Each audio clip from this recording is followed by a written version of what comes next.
सहयात्री मित्र साथी दुर्गा प्रसाईलाई हिजो सरकारले समातेको छ। मैले सुनेको छु निर्वाचन आयोगको आचार संहितालाई लिएर निर्वाचन आयोगले तपाईको दबाब दिएर समातेको हो भन्ने कुरा सुनेको छु। यो निर्वाचन आयोग पनि नेपालभित्रै पर्छ, यो एकारा होस्। नेपाली जनताले निकास खोजेको छ, निर्वाचन होइन।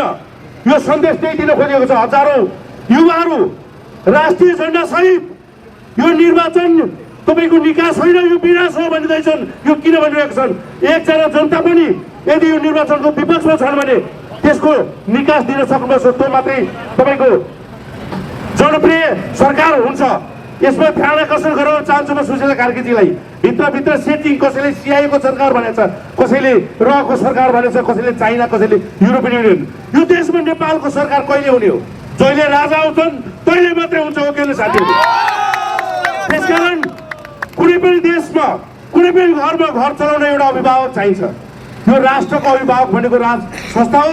राज संस्था आधिकारिक रूपमा नेपालबाट फालिएको छैन। फालिएको छ भने कुनै पनि दस्तावेज छ भने मलाई देखाउनुहोस्। यी देशका शासकहरूले र केही 12 भाइ मिडियाहरूले हामीलाई झुक्क्याएर तपाईको नफालिएको राज संस्था, राजा छैनन्, पूर्व राजा भनेर दुष्प्रयास गरे। यसमा घोर म आपत्ति जनाउँछु र हामी यहीँबाट उद्घोष गर्छौँ। हामी राजतन्त्र स्थापना गराएर छोड्छौँ। अहिले जेन्जीहरूले पनि भन्न थालेछन्, बुझ्न थालेछन् राजतन्त्रको महत्त्व। हेर्नुहोस् साथीहरू, 104 वर्षसम्म राणाहरूले यो देश सम्हालेका थिए। खोपीमा गए पनि राजालाई फालेनन्। चाहेको ती राणाहरूले आफैलाई राजा घोषणा गर्न सक्थे।